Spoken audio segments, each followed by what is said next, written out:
안녕하세요, 여러분. 오늘은 전 세계 견제를 말 그대로 인질로 잡고 있는 아주 좁은 물줄기, 바로 호르무즈 해협에 대해서 한번 깊게 파헤쳐 보겠습니다. 자, 이렇게 좀 극단적인 질문으로 시작하는 이유가 있어요. 바로 지금부터 우리가 살펴볼 이 바다가 얼마나 엄청난 무게를 가지고 있는지 이걸 바로 체감하게 해드리려고요.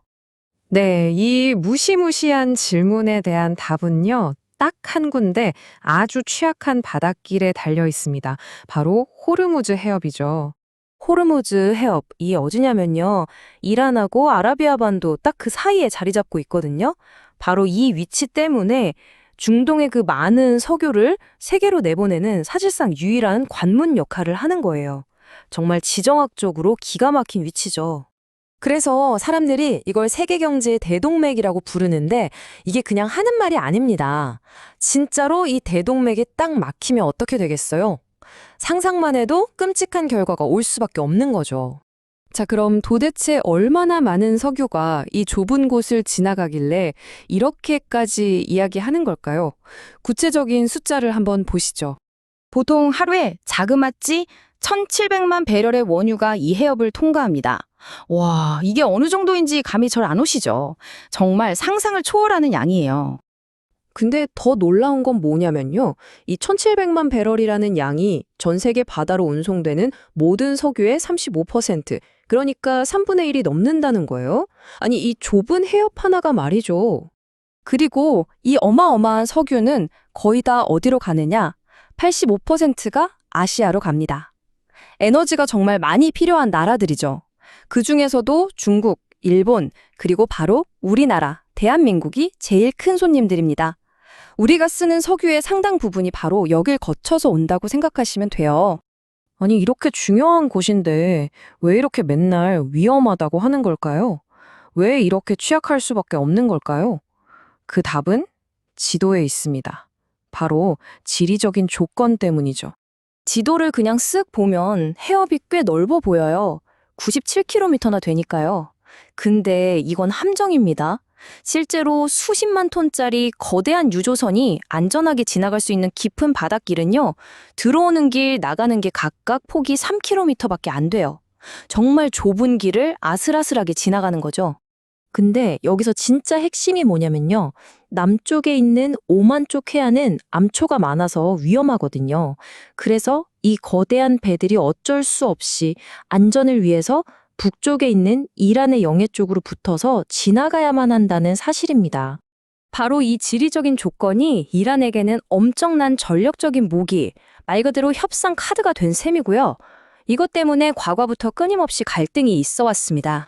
이 기록들을 좀 보세요. 1980년대 이란 이라크 전쟁 때 있었던 유조선 전쟁부터 시작해서 2019년에는 이란 혁명수비대가 영국 유조선을 위협하기도 했고, 2021년에는 우리나라 유조선 한국해미호가 납포되는 일도 있었죠.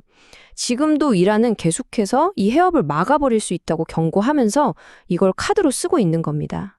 상황이 더 꼬이는 게 이 법적인 문제 때문인데요.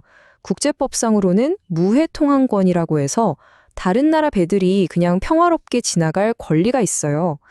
근데 문제는 이란이 이 법을 정한 유엔 해양법 협약에 가입을 안 했다는 겁니다.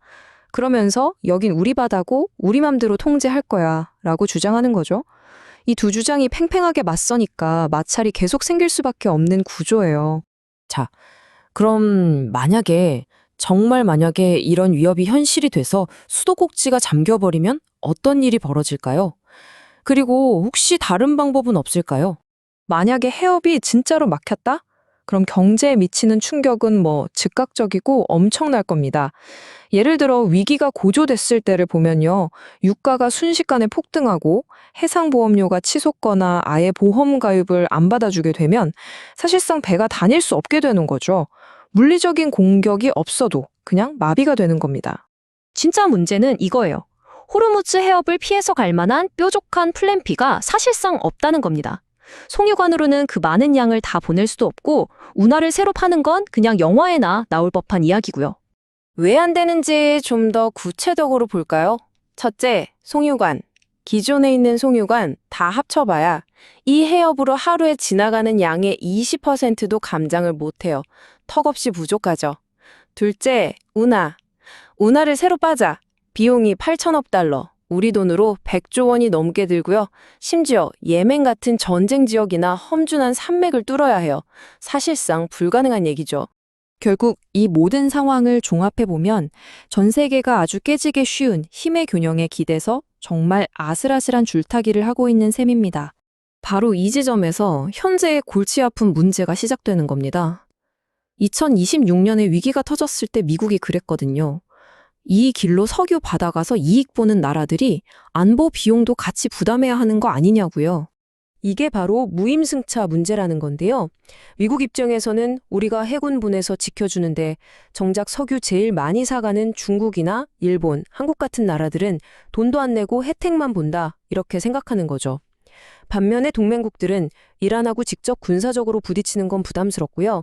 그러니까 누가 이 길을 지킬 거냐를 두고 서로 눈치만 보면서 외교적으로 딱 막혀버린 상황인 겁니다. 그래서 결국 우리는 이 질문으로 다시 돌아올 수밖에 없습니다. 전 세계 경제가 이 좁고 날카로운 칼날 위에서 과연 얼마나 더 버틸 수 있을까요? 이 아슬아슬한 균형이 언제까지 갈지는 정말 아무도 모르는 일입니다. 오늘 이야기는 여기까지입니다. 좋아요, 구독 부탁드립니다. 감사합니다.